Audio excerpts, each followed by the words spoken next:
우리가 예수를 믿고 신앙생활을 하고 있는데 그 신앙생활이 참 우리가 생각하는 것만큼 또 이렇게 쉽지 않고 분명하지 않고 그렇습니다.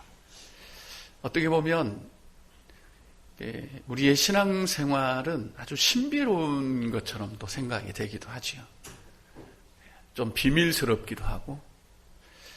그래서 이 모든 것을 하나로 통합해서 우리가 말하는 게 은혜다라고 그렇게 우리가 이야기를 합니다. 과연 이 은혜라는 단어로 우리의 모든 신앙생활을 다 말할 수 있을 것인가? 그냥 이해가 되든 안 되든 그냥 은혜로 사는 거지 뭐. 그렇게 사는 게 정당한 것인가? 아니면 우리 그리스도인의 삶은 하나하나가 분명하고 명확하고 이유가 있고 또 결론이 있는 그런 삶인가? 우리 그리스도인의 삶이 너무 쉽게 단정되는 경우들이 많이 있습니다. 하다가 안 되면 이제 은혜지 뭐 이렇게 끝내버리고 또 내가 하다가 안 될 것 같으면 은혜도로 하지 또 이렇게 마무리 지어버리는 것이 이제 우리의 삶의 한 부분이기도 해요. 그러다 보니까 세상으로부터 때로는 이것 때문에 지탄을 받는 때도 있습니다. 너희들 예수 믿는 것들은 참 편하다. 하다가 안 되면 은혜다라고 끝내버리고 분리하면 은혜다라고 그렇게 덮어버리고 이게 예수 믿는 사람들의 삶이냐. 이제 이런 이야기를 듣기도 합니다. 마땅히 우리는 하나님의 은혜로 살아야 되지만 하나님의 은혜가 대충 살아도 된다는 말은 아닙니다. 하나님의 은혜는 아들을 십자가에 못 박아 죽이실 정도로 매우 정확하고 하나님의 은혜는 결코 우리의 삶을 합리화시키기 위한 그런 은혜가 아니라 우리의 삶을 너무 분명하게 드러내주는 것이 사실은 은혜입니다. 그런데 이 은혜라는 것을 우리가 잘못 오용함으로 인해서 그냥 너무 쉽게 그리스도인의 삶을 단정하고 또 마무리 짓고 또 결론 내리고 하는데 이 은혜가 사용되기 때문에 이제 애로사항이 있어요. 물론 그렇게 삶이 편하기는 합니다. 정말 편하고 또 어떤 면에서 보면 그게 진짜 믿음으로 사는 것 같아요. 우리는 막 걱정돼가 죽겠는데 또 은혜죠 뭐. 근데 가만 보니까 썩은 아닌 것 같아요. 이게. 근데 막 은혜로 산다고 모르죠. 이제 뒤돌아서서 뭐 또 걱정하고 근심하고 염려하는지는 모르겠지만 성경은 그랬죠. 너희 염려를 주께 맡겨라. 그리고 염려가 없을 수는 없다는 거죠. 일부러 우리가 애써 막 걱정 안 하는 척 할 필요가 있을까? 사실 어떤 데는 저도 그래요. 참 걱정되네요. 이렇게 했다가 입을 막 이렇게 막고 싶을 때가 있어요. 목사가 믿음 없는 소리를 하고 있네. 다 은혜로 됩니다. 걱정 마세요. 이래 해야 되는데, 좀 걱정이 됩니다. 이런 말을 하고 나면 금방 제 입을 닫고 싶을 때가 있습니다. 우리가 이 신앙의 삶이라는 것이 과연 어떤 걸까요? 정말 베일에 쌓여있는. 그래서 앞뒤 가릴 것 없이 그냥 은혜다라 그러면 그의 믿음이 좋은 것처럼 생각이 되기도 하고 내가 볼 때는 걱정이 엄청 될 것 같은데 걱정이 하나도 안 되는 것처럼 사는 걸 보면 정말 저게 신앙생활인가? 저게 은혜로 사는 건가? 하는 생각도 들기는 합니다. 우리가 어찌 그런 걱정, 염려 이런 게 없겠습니까? 근데 우리가 걱정하고 염려하는 것 당연해요. 어떻게 보면 당연합니다. 그런데 우리가 사실 걱정한다고 되는 건 아닙니다. 그래서 다윗은 항상 기도했습니다. 항상 기도해요. 뭘 기도했느냐면 하나님 내 삶을 감찰해 주십시오. 항상 이 기도를 했어요. 왜냐하면 내가 내 삶을 들여다봐야 해답이 없습니다. 내가 내 인생 감찰해봐야 아무런 유익이 없어요. 내가 내 삶을 돋보기 가지고 들여다본들 무슨 소용이 있겠습니까? 하나님이 내 삶을 감찰해 주셔야 우리가 정말 거기서 옳은 길을 갈 수가 있습니다. 그래서 다윗은 늘 이 기도를 드린 겁니다. 하나님, 나의 삶을 감찰해 주셔서 혹시라도 내가 보지 못하고 알지 못하는 게 있으면 내게 알려주시고 보여주세요. 이런 기도를 했단 말이에요. 왜냐? 우리가 쉽게 내가 이럴 것이다 라고 생각하는 것들이 엄청나게 틀릴 때가 많이 있습니다. 그러니까 내가 내 인생에 개입을 하면 오류가 정말 많습니다. 저는 하루에도 몇 번씩 그런 걸 느껴요. 내가 내 인생을 감찰하고 개입을 했을 때 이게 틀리다라는 거예요. 이게 맞지 않다라는 겁니다. 우리가 어떤 문제가 있을 때 그 문제를 깊이 이렇게 생각하고 막 해결하려고 하는데 하나님이 딱 감찰하게 해주시면 이 문제가 아니네. 이 문제가 아니라 이 문제였구나 라는 것을 우리가 알게 됩니다. 그래서 우리가 기도하는 거잖아요. 우리가 기도하는 것은 어떤 응답을 받아내기 위해서 하는 면도 있습니다만 그 문제의 요인이 뭔가를 우리가 분명하게 그걸 보기 위해서 기도할 때가 많습니다. 왜냐하면 내가 내 인생 감찰하면 모든 부분에 오류가 많기 때문에 그래요. 그래서 다윗은 늘 내 삶을 감찰해 주세요. 그래서 내 인생에 대해서 내가 오해가 없도록 하게 해주세요. 이런 기도를 드렸고 또 이 다윗의 그 마음은 어떤 마음인가 하면 항상 하나님이 내 삶에 간섭해 주기를 바라는 그 마음이었습니다. 하나님이 내 삶에 개입해 들어오셔야만 내가 제대로 살 수 있다고 하는 그 마음을 이 다윗은 늘 가지고 있었습니다. 우리가 그렇지 않습니까? 하나님이 우리 삶에 들어오셔야 우리가 살 수 있는 거잖아요. 문제 해결된다고 우리가 살 수 있는 게 아닙니다.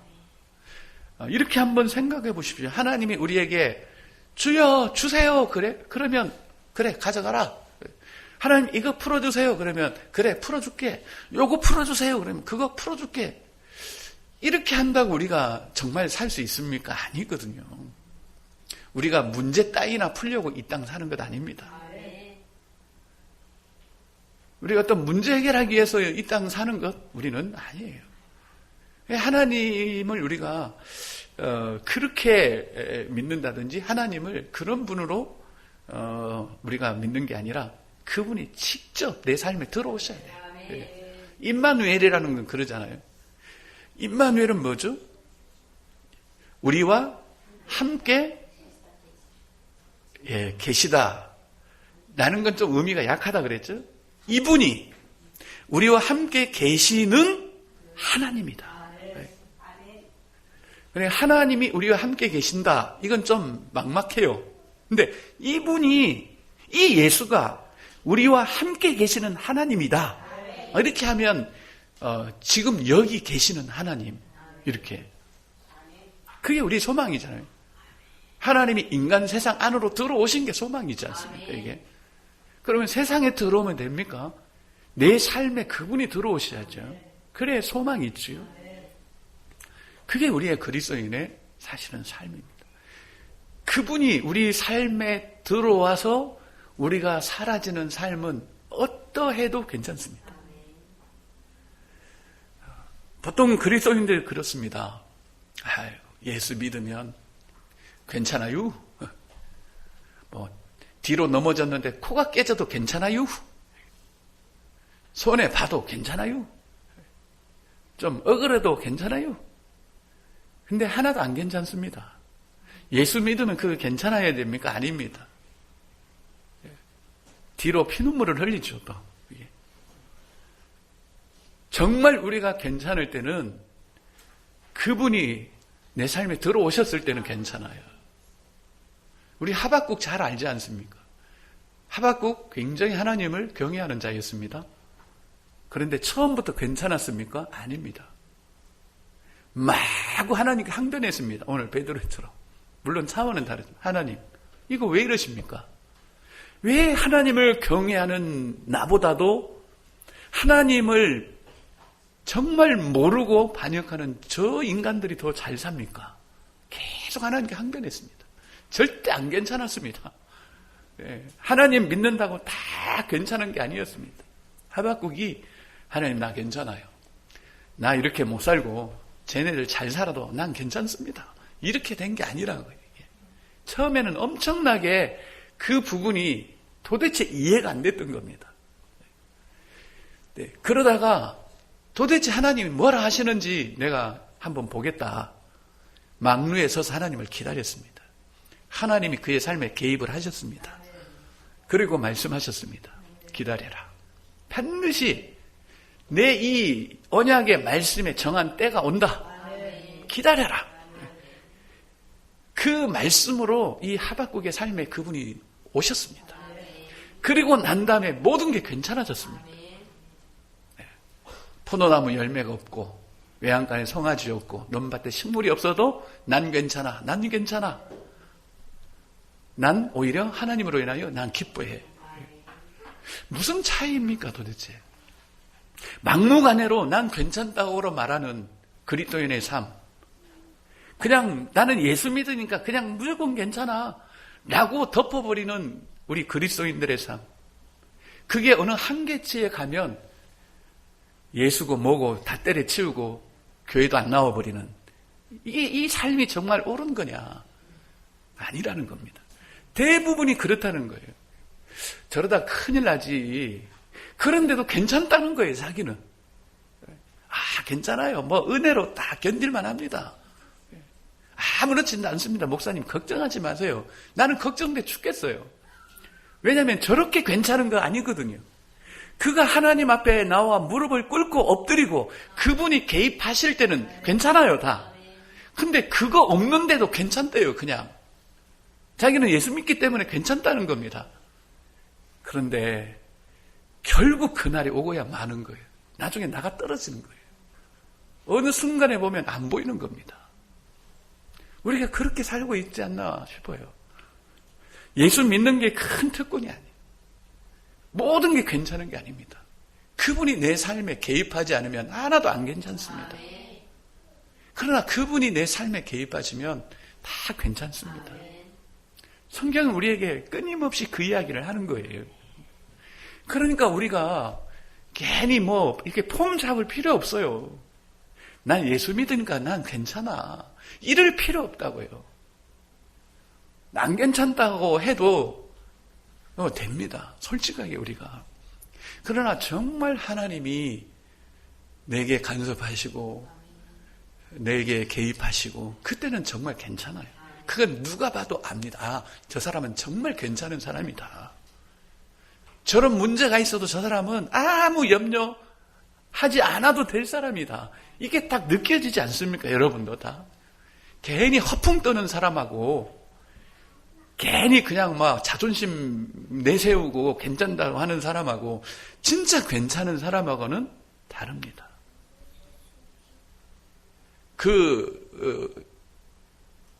시금석이라고 하죠. 그건 내가 믿습니다. 그러니까 괜찮습니다가 아니라 이제 그분의 임재지요. 그분의 임재가 있을 때 그렇게 되는 겁니다. 그러니까 우리가 힘들 때 애써서 괜찮다 그러다가 진짜 큰일 나요. 하나님께서 내게 간섭하시도록 하나님 나를 감찰해 주세요. 그렇게 해서 그분의 그 문을 열어드려야 되는 거예요. 그래서 우리가 기도하잖아요. 가장 못 믿는 사람이 누굽니까? 기도도 안 하고 괜찮다고 하는 사람이에요. 항상 기도하는 걸 못 느끼는데도 괜찮다고 하는 사람은 위험한 사람입니다. 정말 위험한 사람입니다. 오늘 예수님의 그 삶을 우리가 한번 보면 그래요. 오늘 이 본문의 말씀을 왜 이렇게 마태복음 2장 19절부터 23절까지를 잡고 우리가 그리스도인의 삶에 대해서 한번 생각을 해보느냐 하면 사실 예수님의 삶이 이랬던 겁니다. 우리가 아는 것처럼 예수님은 출생 때부터 평탄치 않았습니다. 출생하면서부터 헤롯 왕이 2살 아래배기로 다 죽이라고 그래서 처절한 통곡 소리가 예루살렘을 가득 채웠습니다. 예수님 그렇게 출생하신 거예요. 또 그리고 그 일 때문에 애굽으로 피난을 갑니다. 애굽으로 피난을 가요. 그런데도 어떻습니까? 이 예수님의 삶은 말씀을 이루려 함이라. 18절에 보면 이루어졌느니라.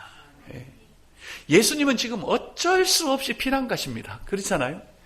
헤롯이 2살 아래로 다 죽인다고 하니까 피난을 가는 겁니다. 애굽으로. 그 피난 사례가 여러분 쉽겠습니까? 지금하고 비교하면 비교가 안 될 정도로 어려운 걸음입니다. 그런데도 이루어졌느니라 이렇게 말씀하고 있습니다. 15절에도 이루려 하심이라. 지금 예수님의 삶은 하나도 괜찮은 게 아니에요. 너무 안 괜찮아요. 그럼에도 불구하고 성경은 뭐라죠? 괜찮다. 하나님의 말씀이 이루어지는 것이다. 하나님의 말씀을 이루려고 하는 것이다. 이렇게 기록을 하고 있습니다. 헤롯이 죽은 후에도 마찬가지예요. 이제 이스라엘 땅으로 돌아가면 됩니다. 아기의 목숨을 찾던 자들이 다 죽었습니다. 그래서 이제 다시 이스라엘 땅으로 가려고 하는데 아켈라오가 그의 아버지 헤롯을 이어서 또 왕이 되었습니다. 근데 아켈라오도 역시 잔인한 사람입니다. 그래서 할 수 없이 또 나사렛이라는 동네에 가서 삽니다. 그런데 또 뭐라고 말하죠? 이는 선지자로 하신 말씀에 나사렛 사람이라 칭하리라 하심을 이루려 함이라라. 이렇게 되어 있습니다. 어쩔 수 없이 또 나사렛에 삽니다. 전혀 안 괜찮습니다. 그런데도 괜찮아요. 말씀이 이루어지는 겁니다. 이게 우리 그리스도인의 삶이라고 저는 생각을 합니다. 전혀 우리의 삶이 안 괜찮습니다. 때로는 피난도 가야 됩니다. 누가 나를 죽이겠다고 하니까 도망가야 될 때도 있습니다. 내가 이제 막 뭔가를 해보려고 하는데 그 모든 것들을 송두리째 뒤흔드는 일들이 있을 수도 있습니다. 그래서 내키지 않는 발걸음으로 가는 경우도 있습니다. 예수님이 그랬으니까요. 예수님이 갓 태어나시자마자 뭘 알겠습니까? 무슨 죄가 있습니까? 그럼에도 불구하고 절대 가지 말라고 하는 그 애굽행을 지금 가는 겁니다. 사실 구약에 보면 우리가 열왕기를 지금 하고 있는데 거기 보면 절대 애굽으로 내려가지 마라. 죽는다. 이게 철칙이었어요. 이스라엘 백성들에게는. 그런데 그 길을 예수님이 지금 가십니다. 얼마나 이게 안 괜찮은 일이고 서글픈 일이고 또 힘겨운 일입니까? 그런데도 괜찮습니다. 왜냐? 하나님이 함께 하셔요, 지금. 이분 자체가 임마누엘이기 때문에 앉기 괜찮습니다. 우리가 어디로 가느냐가 문제가 아닙니다. 목사님, 일로 가면 괜찮을까요? 일로 가면 괜찮을까요? 그게 결정하는 게 여기냐 저기냐가 괜찮냐 안 괜찮냐를 결정하는 게 아닙니다. 하나님이 나와 함께 하느냐가 결정하는 거예요. 하나님이 나와 함께 하시면 여길 가도 괜찮고 여길 가도 괜찮습니다. 중요한 건 그 문제예요. 하나님, 하버드대를 갈까요? 아니면 노인대학을 갈까요? 그 물을 필요가 사실은 없어요. 없습니다. 하나님이 그 인생에 개입을 하시면요, 노인대학 가도 괜찮습니다. 하버드 가도 괜찮습니다. 자기 수준에 맞게 가면 되는 겁니다. 예수 믿는 사람들이 항상 그래요. 이거 할까요? 이거 할까요? 그러면 예수님은 어떻습니까? 애굽으로 갈까요? 가지 말까요? 이 문제가 지금 아니잖아요. 지금 우리도 그렇습니다. 하나님이 내 삶에 개입하시면, 내가 주님과 동행하고 있으면 우리가 어디로 가든지 사실은 괜찮은 겁니다. 예수를 믿지 않는 사람들은 손 없는 날 택해서 이사를 합니다. 그리고 또 마가 끼지 않는 곳을 택하여 갑니다.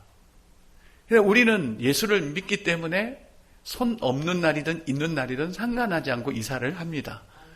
또 동쪽으로 가면 위험하다, 서쪽으로 가면은 뭐 귀인을 만난다, 이거 상관없이 우리는 아무 곳이나 갑니다. 그런데 이게 내가 예수를 믿기 때문에 손 있는 날이든 없는 날이든 상관없이 이사를 가고 동쪽 서쪽 가리지 않고 가는 것과 정말 하나님께서 내 삶에 개입하셨기 때문에 사도행전에 기록한 것처럼 우리의 거주의 한계까지 그분이 정하시는 이 신앙이기 때문에 손 있는 날이든 없는 날이든 아무 때나 가는 것과는 차원이 다른 문제입니다. 차원이 다른 문제예요, 그거는. 그래서 우리의 모든 것은 뭐가 결정합니까? 하나님이 내 삶에 얼마나 개입하느냐, 이게 결정을 하는 겁니다. 바울도 동일한 그런 말씀을 우리에게 주고 있습니다. 바울이 무슨 고백을 하는가 하면 내게 능력 주신 자 안에서 내가 모든 것을 할 수 있다, 이렇게 고백을 했습니다. 내게 능력 주시는 자 안에 있을 때는 내가 모든 것을 해도 괜찮다는 겁니다. 내게 능력 주시는 그리스도 안에 있을 때, 그분이 내 삶 안에 있을 때는 내가 빈에 처해도 되고 부에 처해도 되고 내가 실패해도 되고 40에 하나 감한매를 맞아도 괜찮고, 그렇게 고백을 하는 것이지 우리가 뭐 안 되는 거 없단다, 뭐 그런 정도가 아닙니다. 근데 그 말씀도 우리가 잘못 이해를 하면 내가 예수 믿으니까 안 되는 거 없어, 뭐를 해도 다 성공해, 그렇게 가면 안 된다는 거죠. 분명히 그 일은 내게 능력 주시는 자 안에 있을 때입니다. 그분이 나와 함께 있을 때 내가 무슨 삶이 와도 내가 감당해낼 수 있다는, 어떤 삶이 내게 와도 괜찮다라는 거예요. 어떤 삶이 와도. 그런데 내게 능력 주시는 자 안에 내가 있지 않으면 어떤 삶이 와도 괜찮은 게 아닙니다. 절대 괜찮은 게 아니에요. 그래서 우리의 삶을 보면, 어떻게 보면 사실 우리가 그리스도 안에 있으면 이렇게 살든 저렇게 살든 다 말씀이 이루어지는 겁니다. 굳이 지금 여기서 내 삶에 아둥바둥 꼭 그렇게 해야 될까? 우리가 이 길로 가면 망하고 이 길로 가면 안 망하고 그런 거냐고요. 우리가 조금 더 좋은 쪽으로 가면 우리가 달라지고 또 안 좋은 쪽으로 가면 또 달라지고 그러는 존재냐고요. 우리의 인생은 모든 게 하나님에 의해서 결정이 나는 거지, 어떤 우리가 맞이하는 삶이 우리를 결정하는 것 아니거든요. 우리의 근본을 결정짓는 분은 하나님이십니다. 근데 우리는 너무 그런데 민감해 있어요. 오늘 베드로처럼 예수님이 죽으면 자신들이 망하는 것처럼 생각을 하는 겁니다. 예수님이 펄펄 살아계셔서 막 로마를 뒤집어 엎고 그래야만 자기들이 잘 되는 줄 알고 있어요. 근데 예수님은 아닙니다. 하나님이 함께 하시면 그가 십자가에 죽어도 괜찮은 거예요. 다시 또 부활하시고, 그걸 말씀. 그래서 사람의 일이라는 것이 그런 거 아니겠습니까?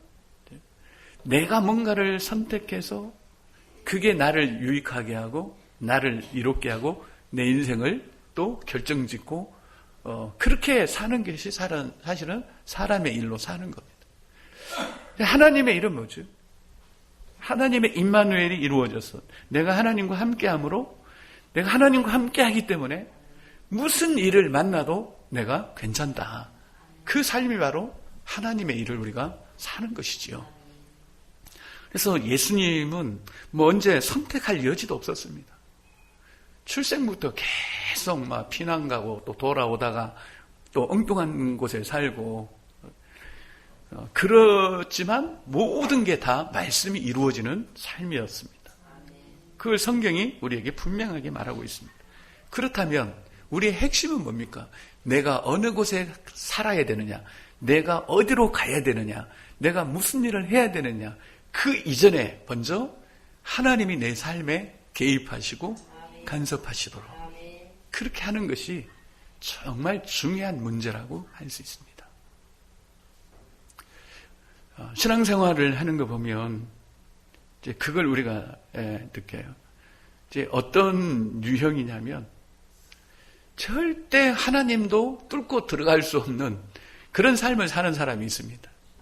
예수를 믿기는 하지만 하나님의 한 번도 그 생각이나 그의 마음에 개입해 본 적이 없는 그런 신앙생활을 하는 사람도 분명하게 있습니다. 바리새인과 같은 사람들이죠. 자기들이 옳다라고 내가 이럴 거야 라고 생각하는 거기에 하나님도 뚫고 들어갈 수 없는 그 경고함으로 신앙생활을 하는 사람들이 있습니다. 그게 어떤 경우가 있습니까? 많이 있습니다. 예를 들면 내가 이제 다음 주가 30일이죠. 30일에 친구 결혼식이 있어서 나 경마공원에 못 가요. 이제 그 생각을 갖고 있으면 절대 하나님이 개입 못 하십니다. 죽어도 그날은 경마공원에 못 가는 겁니다. 죽어도 못 가는 거예요. 왜? 개입이 안 되는 거예요. 하나님이 개입이 안 되는 거예요. 내가 생각 딱 하고 있으니까 하나님이 개입을 못 하시는 거예요. 끝까지. 그러면 결국은 이제 경마공원 못 가고 결혼식 가는 겁니다. 근데 우리는 항상 열어놔야 됩니다. 언제까지? 30일 날 그날까지. 하나님이 개입하시도록 항상 열어놔야 돼요. 반드시 열어놔야 됩니다. 그게 우리의 신앙생활 아니겠습니까? 나 내일 바빠요, 목사님. 그래도 열어놔야 돼요. 우리는 모릅니다. 하나님 어떻게 개입하실지 모릅니다. 구약에 보면 그런 예가 많이 있지 않습니까? 하나님 이 전쟁에 이겨야 되는데 지금 시간이 너무 없어요. 여기서 대충 끝낼게요. 그런 게 아니었지. 그래도 하나님 의지하고 싸우니까 하나님이 해를 그냥 딱 머물러 버리게 하시잖아요. 이게.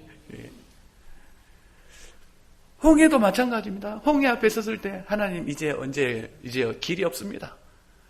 우리 다시 애굽으로 돌아갈게요. 그게 아니라 기다려봐라. 너희는 하나님이 행하시는 일을 볼 것이다. 그래서 홍해가 갈라진 겁니다. 언제까지 그랬습니까? 뒤에서 애굽 군사들이 막 쫓아오고 앞에는 홍해가 딱 가로막혀 있고 사방이 다 막혀 있을 때 끝까지 하나님의 개입을 기다렸을 때 하나님이 그들에게 개입을 하셨습니다. 하나님이 개입하시면요 길이 분명히 거기에 납니다. 정말 길이 있습니다. 그게 우리가 신앙생활 하는 겁니다. 그래서 우리는 항상 좀 하나님이 개입할 여지를 열어놓고 우리는 가야 돼요. 그래서 우리가 어떤 계획을 세울 때도 내가 한 5, 6, 70% 세울 수 있어요, 계획을. 그러나 하나님이 간섭하실 수 있는 프로테이전을 남겨놔야 됩니다. 항상. 예를 들면 내가 90% 계획을 세웠다. 그래도 10%는 그분이 개입하실 수 있도록 열어놔야 돼요. 남겨놔야 됩니다. 그래야 항상 그분이 우리의 삶에서 이렇게 역사하시고 그 일이 있어야 우리가 하나님을 경험합니다. 그래야 우리가 하나님에 대해서 할 말이 있습니다. 하나님 어떤 분이야? 그러면 원론적인 이야기만 해요. 하나님은 창조주십니다. 하나님 어떤 분이냐고? 그분은요 전능하십니다. 하나님 어떤 분이냐? 하나님요 그분은 거룩하십니다. 학습된 하나님만 이야기할 수밖에 없어요. 학습한 하나님만. 근데 하나님이 죽은 하나님입니까? 학습한 하나님만 이야기하게. 이순신 장군이 어떠느냐라고 물었을 때 그렇게 대답하면 맞아요. 왜? 이순신 장군은 학습으로밖에는 알 수 없는 분. 그러나 하나님은 살아계신 하나님이십니다. 우리 매일의 삶 속에 살아있어서 나와 함께 하시는 하나님이에요. 그런데 우리가 학습된 하나님만 이야기하고 그 하나님만 알고 있다면 하나님의 부요함과 풍성함들을 우리가 경험을 못하는 겁니다. 그 이유는 뭡니까? 단 한 번도 자기의 삶에 그분이 간섭하시도록 문을 열어놓은 적이 없습니다.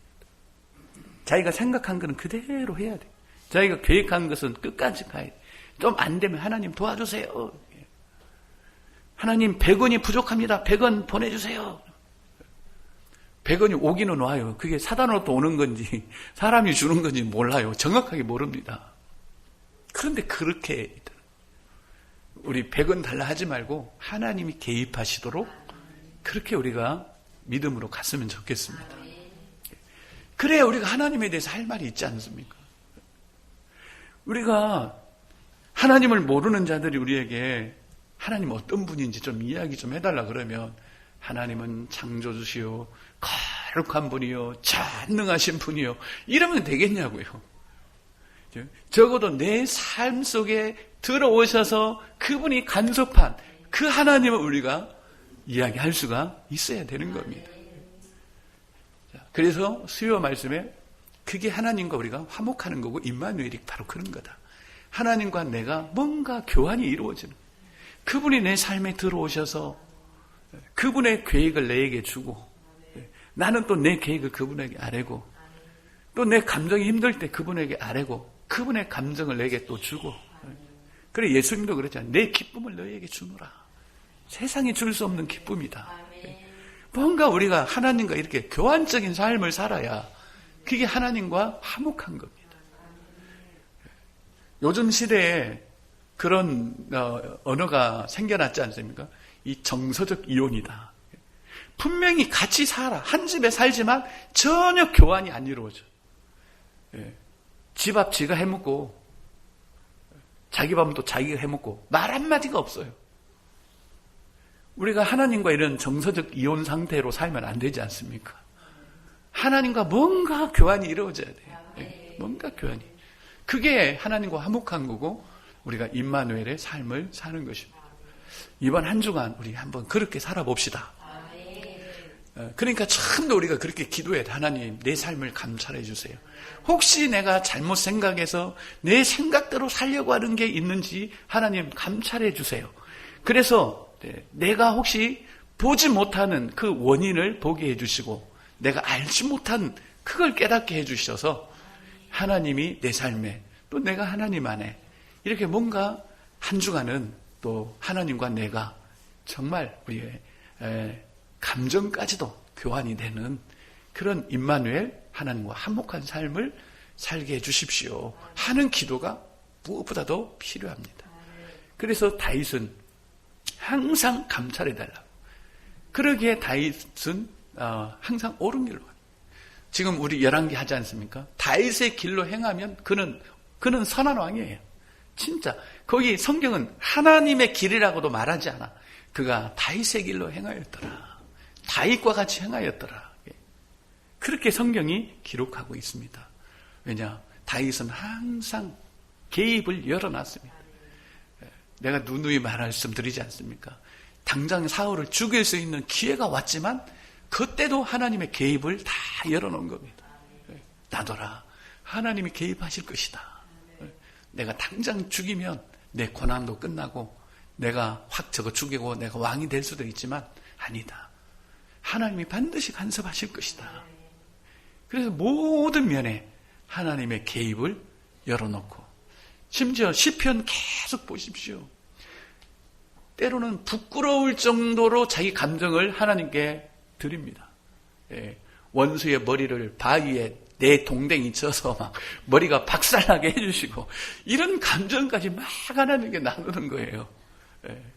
그 정도 우리가 모든 것을 하나님과 교환하는 그런 삶이 우리가 정말 신앙생활이 아닐까.